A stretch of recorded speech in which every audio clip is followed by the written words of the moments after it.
Assalamualaikum warahmatullahi wabarakatuh. Halo teman-teman semuanya.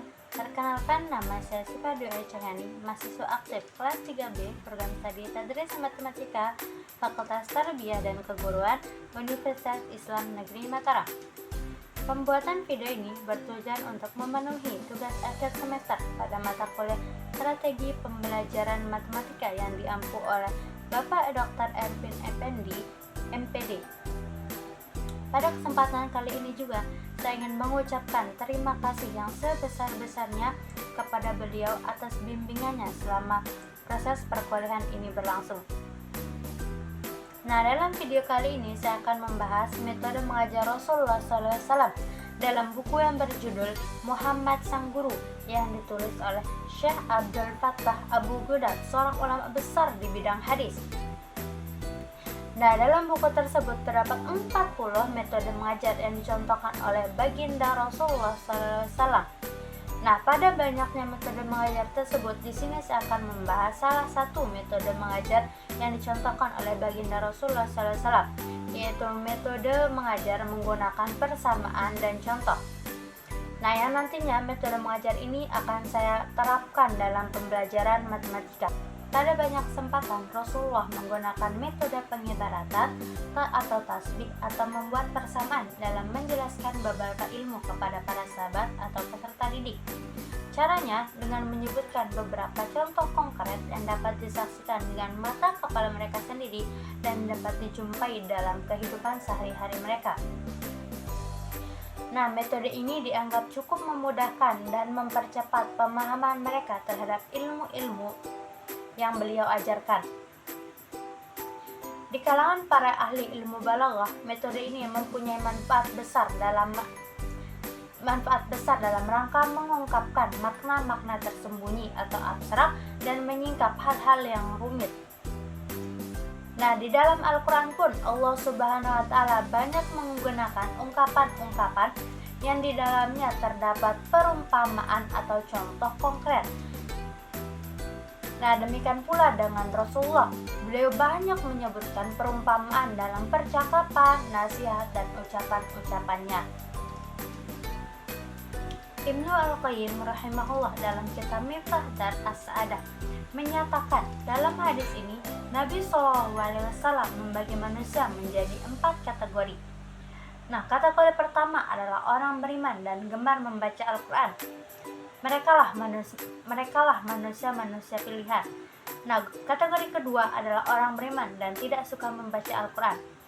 Derajat mereka itu di bawah kelompok pertama, tetapi mereka termasuk orang-orang yang berbahagia. Nah, dua lainnya adalah orang-orang celaka, yaitu yang pertama adalah orang yang membaca Al-Quran tetapi tidak memiliki iman. Itulah orang munafik. Nah, yang kedua itu adalah orang yang tak membaca Al-Quran, tidak pula memiliki iman. Nah, iman dan Al-Quran adalah cahaya yang diberikan Allah kepada siapapun yang Dia kehendaki. Keduanya merupakan fondasi seluruh kebaikan, baik di dunia maupun di akhirat. Ilmu tentang keduanya adalah ilmu yang paling agung dan utama. Bahkan pada hakikatnya tak ada ilmu yang bermanfaat bagi pemiliknya kecuali kedua ilmu tersebut. Perumpamaan dalam hadis tersebut merupakan anjuran yang sangat kuat untuk berbuat baik dan peringatan yang sangat keras terhadap perilaku kejahatan. Dengan metode ini, pesan yang hendak disampaikan oleh Rasulullah SAW menjadi mudah ditangkap oleh orang-orang yang mendengarkannya. Nah, selain itu, dalam hadis tersebut juga terdapat arahan untuk mempergauli para ulama dan orang-orang saleh, serta menjauhi para pendosa dan orang-orang fasik. Sebab hal ini akan banyak memberikan manfaat baik di dunia maupun di akhirat kelak. Nah, setelah kita memahami bagaimana Rasulullah SAW menggunakan metode perumpamaan atau tasbih dan contoh dalam mengajar, mari kita kaitkan metode ini dengan pembelajaran matematika yang terkhusus pada materi himpunan. Sebelumnya nih, saya ingin bertanya kepada semua teman-teman di sini, apa sih itu himpunan? Ya, himpunan adalah kumpulan objek atau elemen yang memiliki ciri tertentu dan jelas. Nah, kita bisa bayangkan ya, himpunan itu sebagai sebuah keranjang yang berisi barang-barang tertentu. Sebagai contoh, himpunan A adalah apel, jeruk, dan mangga. Ini dapat kita ibaratkan sebagai sebuah keranjang tadi yang berisi 3 jenis buah tersebut. Jadi, setiap buah di dalam keranjang itu adalah anggota dari suatu himpunan. Nah, dalam himpunan itu ada yang namanya himpunan semesta. Himpunan semesta adalah semua elemen yang menjadi acuan dalam pembahasan. Misalnya nih ya, kita berbicara tentang siswa di kelas. Maka himpunan semestanya adalah semua siswa yang berada di kelas tersebut. Contohnya nih ya, seperti ini, U sama dengan Ali, Budi, Citra, Dini, Eka, dan lain-lain. Kita juga bisa menganggap himpunan semesta seperti seluruh isi perpustakaan saat kita membahas buku-buku tertentu di dalamnya. Nah, selain himpunan semesta, ada namanya himpunan kosong. Himpunan kosong adalah himpunan yang tidak memiliki anggota sama sekali. Nah, himpunan kosong itu dilambangkan seperti ini ya. Nah, sebagai contohnya nih ya, jika kita mencari siswa yang memiliki berat badan di atas 200 kg dan ternyata tidak ada siswa ya, dan dengan berat badan itu, maka himpunannya adalah himpunan kosong. Kita juga bisa membayangkan himpunan kosong ini seperti kotak yang tidak berisi apa-apa, jadi kotak tersebut kosong.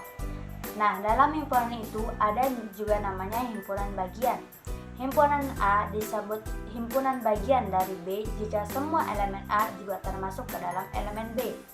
Misalnya, kita memiliki himpunan B yang berisi apel, jeruk, mangga, maka himpunan A sama dengan apel, jeruk adalah himpunan bagian dari B. Nah, ini sebagai kelompok kecil yang merupakan bagian dari kelompok besar, seperti siswa perempuan di dalam kelas.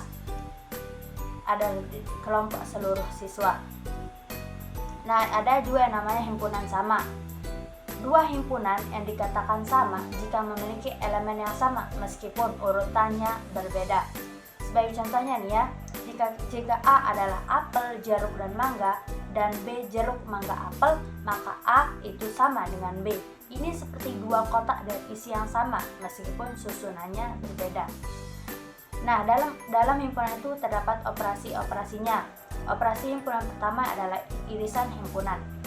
Irisan himpunan dilambangkan dengan A irisan B. Seperti ini ya, adalah himpunan elemen yang berada di dalam kedua himpunan. Misalnya, jika A adalah siswa yang suka matematika dan B adalah siswa yang suka IPA, maka A irisan B adalah siswa yang suka keduanya. Nah, dengan diagram Venn itu irisannya digambarkan seperti ini ya.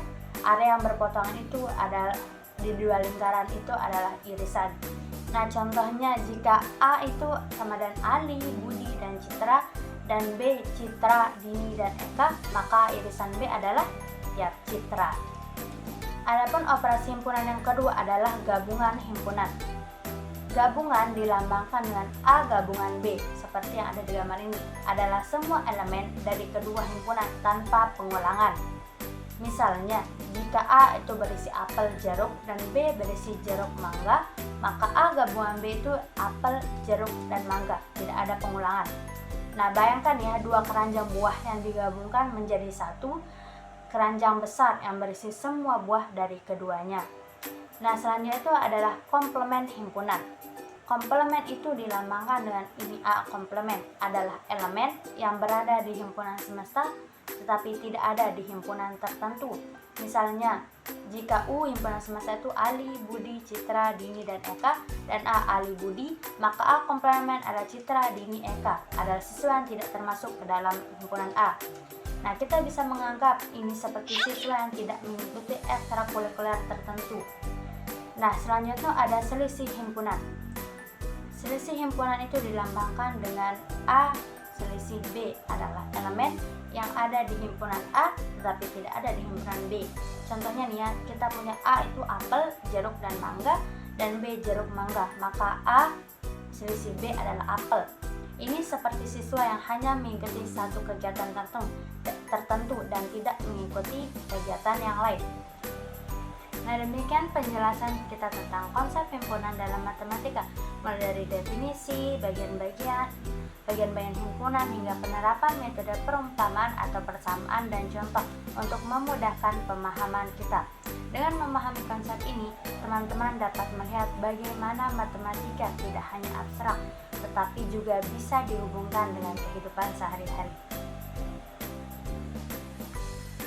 Nah, semoga materi ini bermanfaat dan membantu teman-teman dalam mempelajari matematika dengan lebih mudah dan menyenangkan. Jangan lupa untuk terus belajar dan mengeksplorasi konsep-konsep lainnya, karena matematika itu seru jika kita memahaminya dengan cara yang tepat. Terima kasih sudah menyimak video ini dari awal hingga akhir. Jangan lupa untuk like, share, dan subscribe agar tidak ketinggalan video pembelajaran selanjutnya. Sampai jumpa di video selanjutnya.